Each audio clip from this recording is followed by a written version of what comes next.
Olá, Judinder aqui mais uma vez e hoje no programa, olhem só que interessante, um texto novo do site católicosribeirãopreto.com, né, da Dominus Est, para vocês com um assunto que é muito perto de casa, digamos assim, muito próximo do nosso conteúdo. Então não poderia deixar passar esse texto e aproveitando que nós estamos aqui na correria de mudanças e adaptações, melhorando aqui, né, o equipamento, fazendo essas adequações, ter um conteúdo um pouquinho melhor, né? Enquanto nós estamos aqui nessa mudança toda, eu vou aproveitar para gravar algo rápido para vocês. Eu não consigo ficar muito tempo longe aqui do Tá em Choque também, né? É meu programa, é meu bebê, eu preciso cuidar dele. E lógico, né, para não demorar muito produzindo, editando, eu vou aproveitar então esse texto e um assunto que eu já falo bastante, não somente eu, nós temos ali o Prudente, a Áurea também, tocando nesse assunto incansavelmente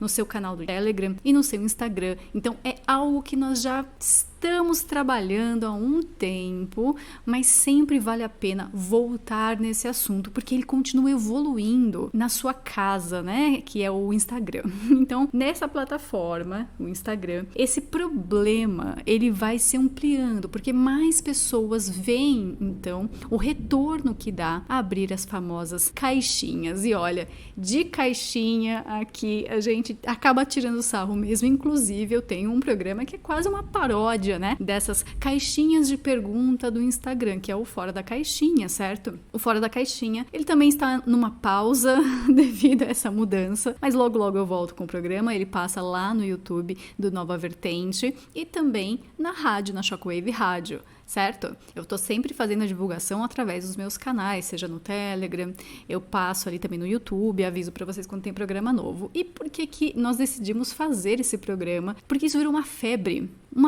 ali que tá deixando muita gente doente, inclusive. Essa febre aí é uma doença grave. E lógico, né? No Fora da Caixinha a gente tira sarro, faz brincadeiras e transforma aquilo tudo mais numa conversa, numa roda de conversa, uma conversa entre amigos, né? E não em direção de nada, seja de direção espiritual, profissional, emocional, de relacionamento, de forma nenhuma. É justamente uma brincadeira, né? Que nós fazemos, porque isso se tornou algo uma trend, né? Uma tendência no Instagram para gerar justamente esse engajamento, essa participação do seguidor para com as contas. Assim, as contas elas têm mais alcance, elas se tornam um pouco mais importantes, digamos assim, e ali o cara consegue vender o produtinho dele, não é verdade? Só que isso traz um problema muito grave junto. Eu acho muito válido que outras pessoas estão percebendo este grandíssimo problema e expondo mais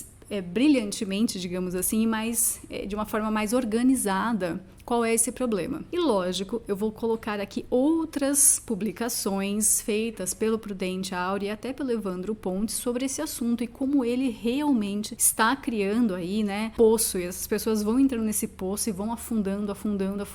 É um assunto sério, mas nós vamos trazer aqui com um pouquinho mais de leveza. Então, sem mais demora, eu vou ler para vocês o texto, né, que foi publicado hoje, no dia 9 de março, fresquinho, e ele é muito interessante. Depois, né, da leitura, eu farei mais alguns comentários e trarei mais algumas opiniões aqui para vocês, e lógico, isso tudo é para expor um problema, e espero que vocês tirem proveito de quem realmente está percebendo que tem alguma coisa errada, e essa coisa errada precisa ser comentada, precisa ser exposta. Certo? O título é Pergunte-me Qualquer Coisa, Instagram contra a virtude da prudência. Então aqui eu já deixo um alô para o Prudente, que também é um dos primeiros, né? Foi um dos primeiros e é um dos que mais falam sobre este problema, que é o Instagram.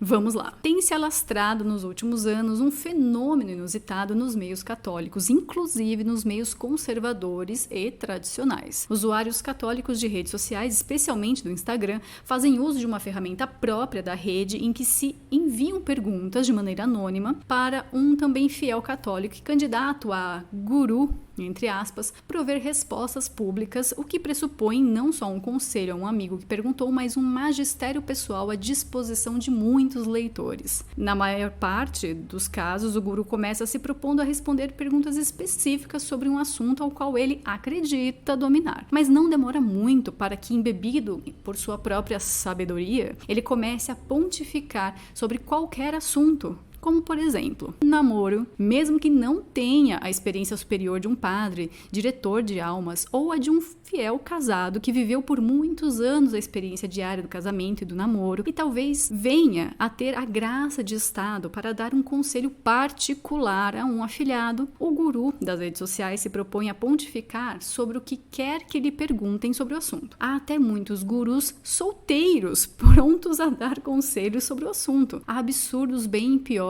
que não comentaremos aqui para não escandalizar o leitor. E eu acho muito bom, porque realmente, comentário meu aqui agora, tem muita coisa bizarra sendo abordada, digamos assim, no Instagram, e isso acaba ferindo até a modéstia, né? São coisas realmente muito íntimas que não deveriam ser expostas dessa maneira. Continuando o texto. Vocação.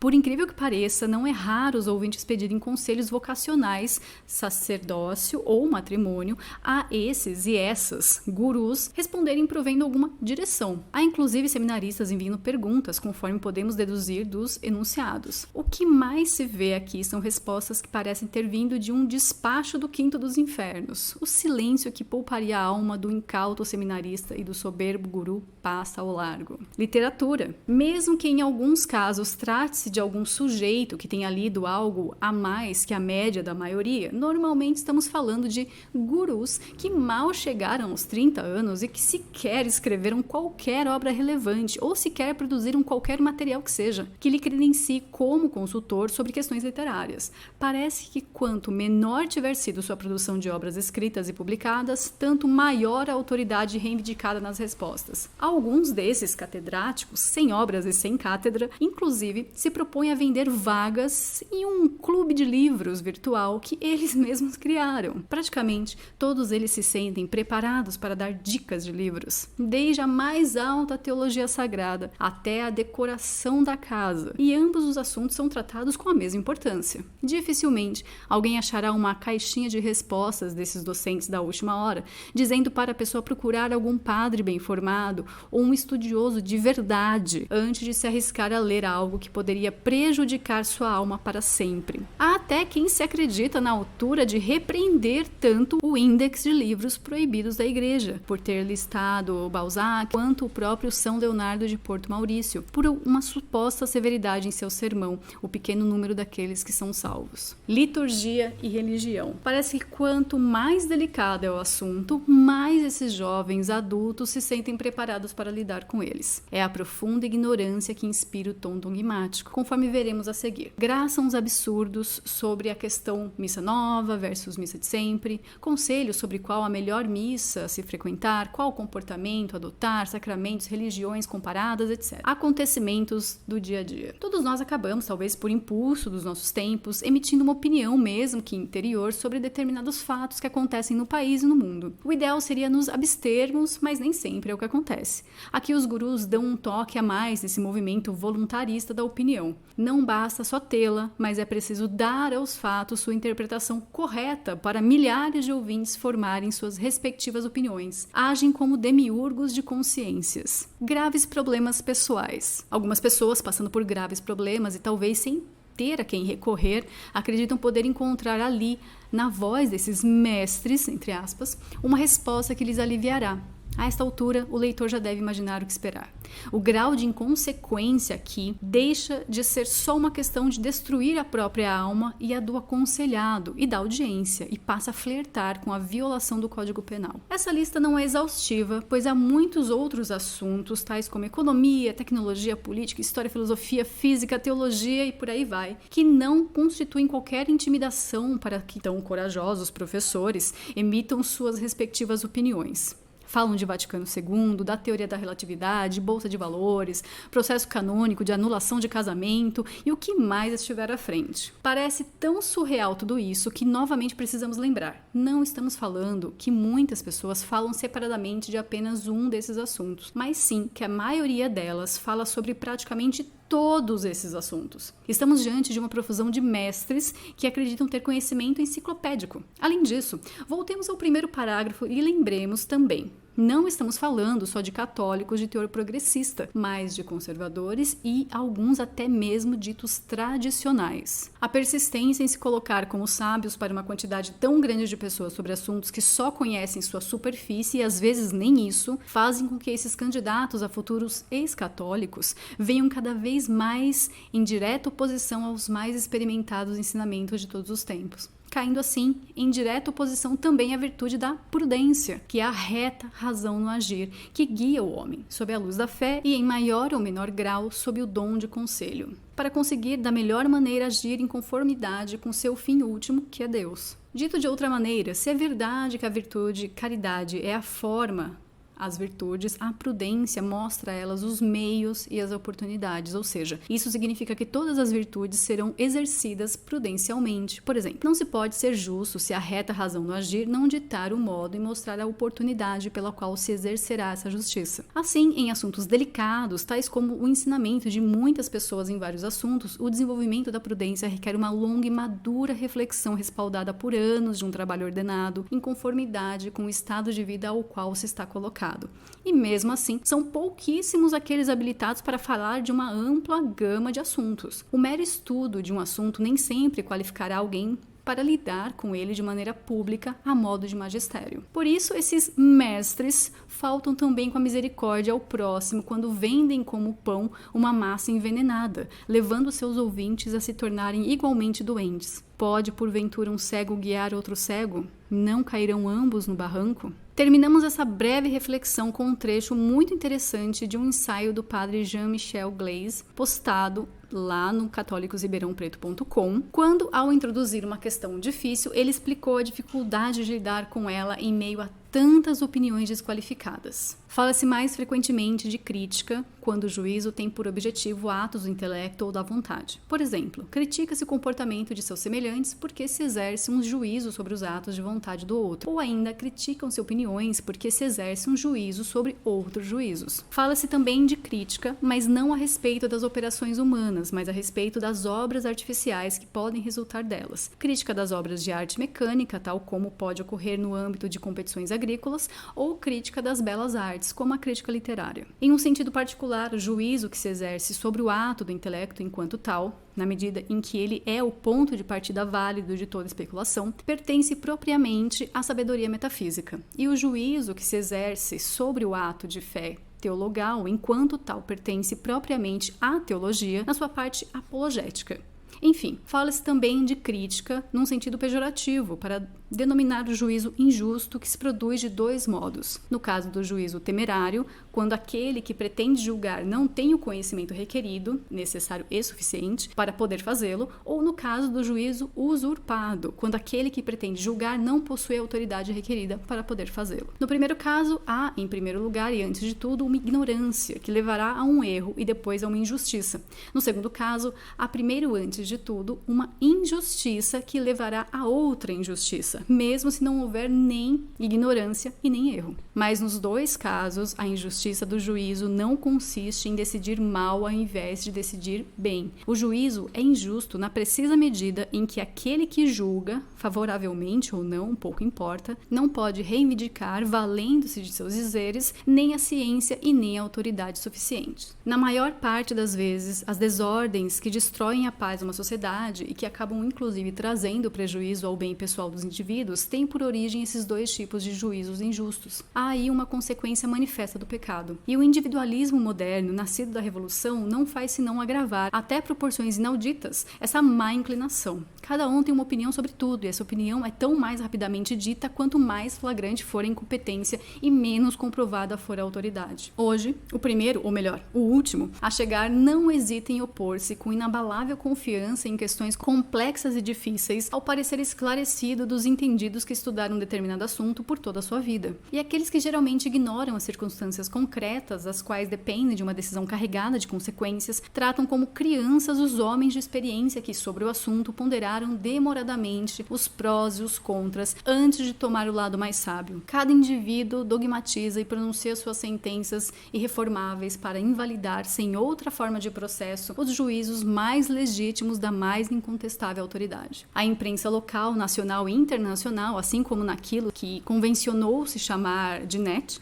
não faz senão intensificar o caos ao repercutir sem intervalos todos esses aforismos dignos do Sr. Romez. Aqui, Flaubert se junta a La Bruyère, é a profunda ignorância que inspira o tom dogmático. Para evitar essas desordens, não percamos jamais de vista quais são os dois critérios insubstituíveis, necessários e suficientes para que um juízo seja justo. Esses dois critérios são, por um lado, a competência, que é fruto da ciência e da experiência concreta, e pelo outro, a autoridade, que decorre de um dever de Estado legitimamente concedido. As outras qualidades pessoais, a ciência ou os anos de experiência em outras áreas diferentes, a autoridade no exercício de uma função distinta, jamais substituirão a competência e a autoridade requeridas para que se possa julgar justamente aqui e agora. Um professor de letras, seja o quão eminente for, não pode se pronunciar em matéria de logaritmos. Ninguém contestaria a experiência provada de um velho professor que passou toda a sua vida instruindo as crianças do campo. Todavia,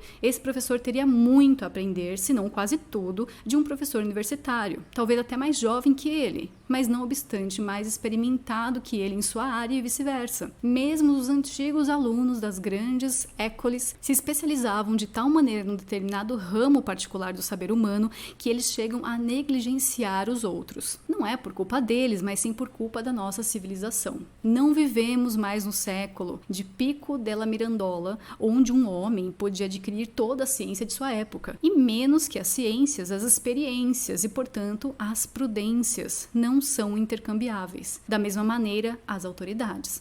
Por isso que Deus quis estabelecer sua igreja como uma sociedade em que cada um cumprisse uma parte do trabalho necessário ao bem do conjunto. São Paulo constata isso de uma vez por todas. Temos dons diferentes segundo a graça que nos foi dada.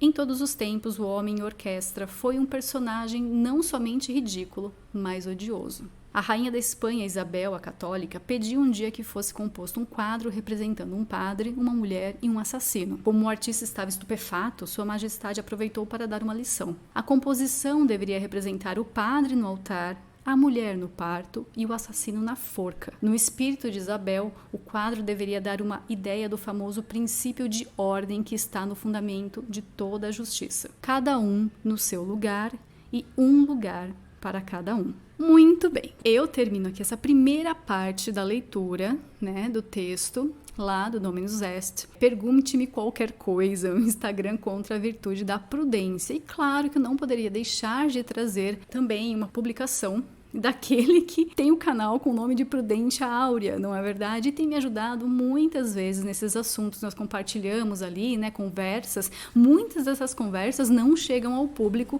justamente por não nos sentirmos preparados o suficiente para discutir tais assuntos no aberto. Isso é algo interessante. Muito do que é discutido aqui no fechado, nos bastidores, nunca vê a luz do dia, porque são assuntos muito verdes ainda. E nem tudo a gente tem que opinar e sair por aí com essa verborragia tão comum na internet. Também tem um comentário bem rápido aqui do Prudente, que ele diz o seguinte: que vocações intelectuais são essas que não escrevem livros, não publicam teses, não produzem absolutamente nada de acadêmico e cultural? A não ser que vocação intelectual agora seja gravar vídeo pro YouTube analisando filme e série, vender curso e responder caixinha do Instagram. Curto, direto, curto e grosso.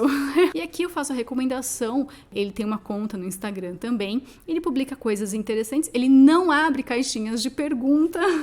E tem uma publicação dele que ele fala sobre os terapeutas de Instagram, Esse daqui também é um textinho interessante, eu vou ler pra vocês. Vocês estão acostumados já, entrou no Instagram, é alguém querendo aconselhar o outro, todo mundo é terapeuta, psicólogo, essas profissões que pra mim não deveriam nem existir, mas é opinião minha, não irei desenvolvê-la. Eu só vou deixar isso daí sair fora, mas vamos ler aqui. Meu professor de literatura, lá nos idos do meu ensino médio, trabalhou um livro chamado O Médico e o Monstro, onde o médico Dr. Jekyll, ao separar o lado mal do lado bom do homem, acaba criando um ser horrendo chamado Mr. Hyde, né, o Senhor Oculto, que é a faceta má deste médico que comete uma série de atrocidades ao longo do livro. Anos mais tarde, diante dos terapeutas de Instagram, percebi que estes guardam uma certa semelhança com o médico na forma de lidar com seus seguidores pacientes, movidos mais por técnicas de marketing e PNL, né, do que por técnicas médicas. Os terapeutas virtuais encarnam a dubiedade de O Médico e o Monstro na forma da técnica do morde e assopra. A técnica consiste em alternar entre o Dr. Jekyll e o Mr. Hyde no trato com seus seguidores e pacientes. Num momento, o terapeuta é enjoativamente doce, sentimental, um amorzinho, e no outro, como num passe de mágica, transforma-se num sujeito babaca, grosseiro, ignorante, odiento e desagradável. A alternância abrupta de comportamento entre o doutor bonzinho e o doutor malvado gera nos pacientes e seguidores uma confusão mental onde eles acreditam piamente que, se o terapeuta está irado, a culpa é deles e cabe a eles serem mais dóceis para que o terapeuta volte a ser aquele docinho enjoativo que sacia a carência e o vazio de sua plateia com sua falsa bondade. A técnica do morde-a-sopra, que é essa alternância abrupta de comportamento que induz o outro a achar que, se o terapeuta está bravo, a culpa é sempre dele, aprisiona pessoas carentes e vulneráveis que estarão dispostas a fazer de tudo e mais um pouco para ver o terapeuta sempre no seu lado, Dr. Jekyll, e nunca deixá-lo despertar o Mr. Hyde. Por mais que o seguidor lambe o chão onde o terapeuta pisa, ele jamais impedirá o Mr. Hyde, pois o monstro aparece quando o terapeuta quer. Normalmente aparece para disciplinar o público ou punir alguma voz discordante que conteste, no mínimo, qualquer ação ou palavra do terapeuta, que precisa manter sua pose de oráculo de Delfos, portador da razão, incapaz de errar. Dr. Jekyll e Mr. Hyde atuam de forma dialética para manter seguidores e pacientes sempre dependentes daquele tratamento agradável, amedrontados, ainda que em nível inconsciente, com a possibilidade de verem seu querido terapeuta revelar sua face oculta, expô-lo ao ridículo ou pior, bani-lo do secto do qual faz parte. Não é preciso ser muito inteligente para notar o quão imoral é se vender como terapeuta e sequestrar mentalmente seus seguidores e pacientes sem que eles se deem conta de que estão aprisionados e dependentes, movidos pelo binômio da ganância. A ganância pelo carinho do terapeuta e o medo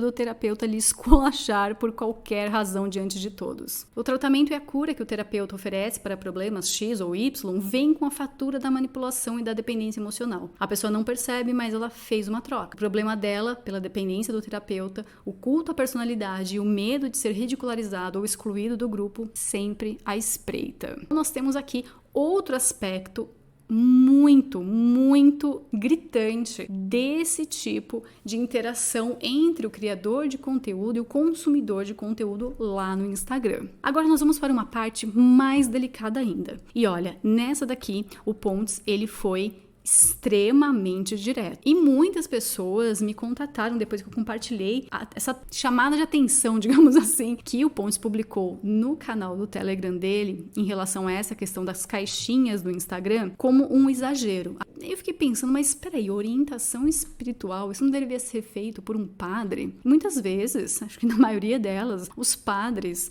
da tradição mesmo, eles acabam optando pela confissão, certo? Do que por essa orientação marcada, com horário marcado, para ficar ali ouvindo os problemas da pessoa, que não esteja em estado de contrição, que está mais com dúvidas sobre que rumo tomar na vida.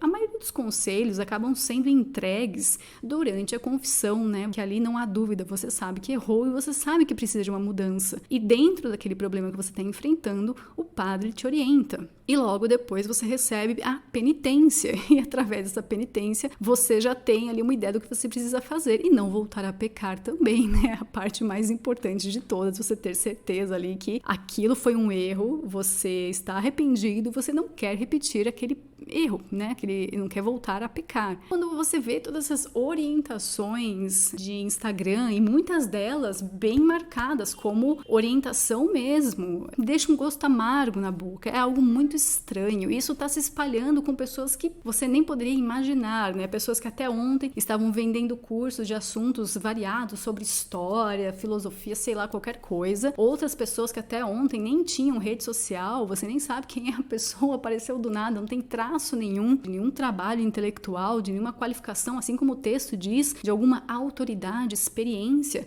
Nossa, despejando conselhos, orientando pessoas, inclusive vendendo essas orientações. Nós temos muito disso entre leigos também, já pude reparar. Mas aí é aquilo que eu falo, o golpe tá aí, cai quem quer. Tem que ser mais esperto e não se deixar levar por essas respostas fáceis, digamos assim, né? Por esses meios de caminho, por esses atalhos esquisitos na internet. Não tem milagre para isso, né? Você tem que passar por um processo, sim, mas não é na internet, não é no Instagram que você vai ter o que você realmente precisa. E ali o Pontes pareceu ser muito duro para alguns, mas eu não vejo dessa forma. Então eu vou ler o texto para vocês e aqui já tem mais um lado também a ser explorado e discutido por vocês, aí fiquem à vontade. Vamos lá. Sobre penitências. Chegou ao meu conhecimento que influencers têm dado dicas de penitência para seguidores católicos. Isso é pecado mortal para ambas as partes, pois se trata de sacrilégio violento, ainda mais em período de quaresma. A penitência é elemento sacramental central da fé. Sem a penitência não há fé. A penitência compreende, além da penalidade administrada por Deus e por intermédio de um sacerdote legítimo, um exame de consciência, seguido de ato de contrição e ultimado em uma autoacusação feita por meio da confissão sacramental. Você revê seus atos e se nota que um ou mais deles possa ter ferido a Deus. Você reflete e, se bater aquela vergonha interna, você está no caminho da contrição, elemento essencial para acusar-se perante um sacerdote. A penitência confessional é sacramento da Igreja Católica e não pode ser burlada por meio de práticas espúrias de direção espiritual que tecnicamente é dada ao final da confissão, antes da aplicação da penalidade e da absolvição, se for o caso, como ensina São Francisco de Sales. Direção espiritual fora da rigidez sacramental da penitência é sacrilégio. Se essa direção espiritual é ministrada por leigo, que sugere penalidades, lave um carro, enxugue um gelo, dê uma esmola, vista 2 cuecas, o sacrilégio fica ainda mais grave. Se essa direção espiritual é dada remota ou virtualmente, trata-se de sacrilégio gravíssimo. Se dada remotamente por leigo, é o ponto máximo do sacrilégio e da conspurcação do sacramento confessional penitencial. Não se recomenda buscar ajuda em caixinhas de perguntas no Instagram, quando há pecado capital a ser confessado. Não façam isso. Ao invés, procurem um padre para se orientar. Eles estão lá para isso, te atenderão a qualquer momento do dia ou da noite. Não se confessa pecado capital, ainda que venial, por Instagram ou por rede social, muito menos com leigo e com desconhecido. Não se administra penalidade se não se tem sacramento de ordem para tanto, muito menos à distância ou em redes sociais. O ato é gravíssimo por parte de ambos os integrantes dessa relação sacrílega. Equivale, por exemplo, a termos um leigo, na ausência de um padre, usurpando o altar para fazer da cabeça dele o santo sacrifício. Com o sacramento não se brinca. E aquele foi bem duro, porque realmente é algo até assustador. A liberdade que certas pessoas estão tendo, se colocando, né, essa autoridade de não, eu sou uma pessoa capaz de orientar espiritualmente, dar essas, entre aspas, dicas para aqueles que estão passando por um sofrimento sério, com envolvimento ali de pecados graves. Um tanto estranho, não é? Vamos falar da verdade. E por mais que seja aquela coisa que eu também ouvi, né, eu até levo em consideração, né, não, mas não, essa pessoa não está tentando usurpar o papel de ninguém, tá dando dicas porque estamos na quaresma, a pessoa quer ali fazer uma penitência durante a quaresma, ela não sabe qual. Ora, converse com o padre, vá à missa, escute lá, né, as homilias. Quão distante da igreja está essa pessoa que ela não tem acesso a nenhum padre? Nenhum? Zero? Não existe uma igreja próxima? Ou até mesmo longe de você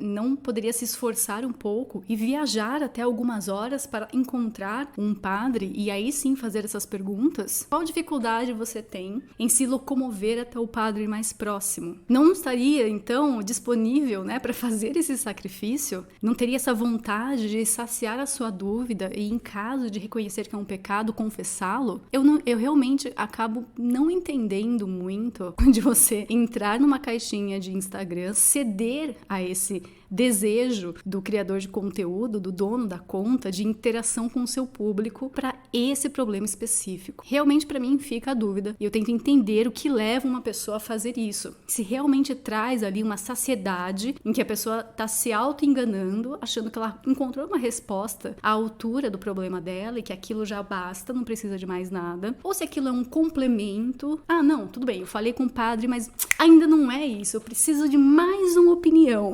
Eu preciso ouvir aquele influencer que comenta política, aquele influencer que vende curso, aquele influencer que fica cagando regra na internet. Eu preciso ir até ele para então tirar essa dúvida sobre a minha vida e se eu realmente estou pecando e que penitências que eu devo fazer, porque o meu pecado é X, Y ou Z e eu preciso realmente me livrar de todos esses vícios. Esse rapaz ou essa moça poderão me ajudar. Eu não sei qual é realmente a necessidade, né, e a carência que essas pessoas têm, porque parece ser um nível muito alto de carência que acabam direcionando para a pessoa errada, entendeu? Então, assim, não vou ficar aqui dando dica de nada, esse não é o Fora da Caixinha, não vou ficar zoando ninguém também. O que eu trago aqui é um problema sério, distribuído pela internet, ele vai aumentando, porque mais pessoas entendem que essa fórmula dá certo, engaja a conta, traz ali mais seguidores e cria essa persona, essa autoridade em que pode falar de tudo, sobre tudo, que entende de tudo. Quanto mais você fala, parece que suas opiniões ficam mais validadas e o importante é ser ouvido e produzir bastante conteúdo sobre tudo, economia, política, teologia, assim como diz o texto. Então, quanto mais você produz, mais autoridade você ganha e mais experiência você tem e as pessoas acabam vindo até você procurando soluções. Temos aqui uma bola de neve. Agora, essa amplitude aí, como eles colocaram, né, no texto, todo mundo é uma enciclopédia humana que sabe responder sobre tudo, principalmente sobre relacionamentos, sobre matrimônio, sobre filhos. Todo mundo é expert de tudo, mas aquela pessoa sempre tem engatado um outro objetivo, que é vender um produto, vender um curso ou vender a própria imagem, porque o marketing dessa criação de uma imagem mais forte, ele é muito proeminente no Instagram. Então, o produto é o próprio influencer, em que ele tenta ganhar essa credibilidade através dessas estratégias e técnicas que são já muito estudadas, já foram expostas, inclusive por mim e pelo Prudente no nosso programa, o Gatebusters, não é verdade? Então, tá tudo muito já marcado, é o que eu digo mais uma vez. O golpe tá aí, cai quem quer. Vamos ter um pouquinho mais de prudência na hora de perguntar e na hora de responder e escapar dessas armadilhas aí. Vai virar uma confusão na tua cabeça, vá para o caminho correto, procure a pessoa certa. Se o seu problema é vícios, vá a um padre, tá? É o melhor caminho. E se seu problema é em relacionamentos, procure aí primeira ajuda das pessoas próximas a você, que te conhecem, que podem realmente conversar com você de uma maneira mais pessoal. Evitem esses gurus e esses conselheiros aí de relacionamento na internet. O cara que quer que você se lasque. A única coisa que ele precisa é a sua atenção, o seu like, o seu compartilhamento e mais pra frente o seu dinheiro. E no demais, fiquem aí, tenham mais um pouquinho de paciência comigo, que passando essa mudança, essa bagunça toda, nós voltamos com os outros Tá em Choque de assuntos que eu adoro falar, que são questões geracionais, tá certo? E desse daí eu falo mesmo, desse daí eu gosto de falar mesmo. E logo, logo, serei especialista nisso, hein? Ó, fica de olho, tá bom? Eu vejo vocês até... Ah, lembrando, peraí, os links estão todos na descrição aqui do vídeo. Então, se você quer saber onde tá o Chacoalho Stream, clica aqui embaixo. Ah, você quer o link pro texto que eu li? Clica aqui embaixo também. Você quer saber qual é o meu canal no Telegram? Tá aqui embaixo. Tudo tá na descrição do vídeo, tá certo? Agora sim, eu fico por aqui e vejo vocês na próxima. Tchau, tchau.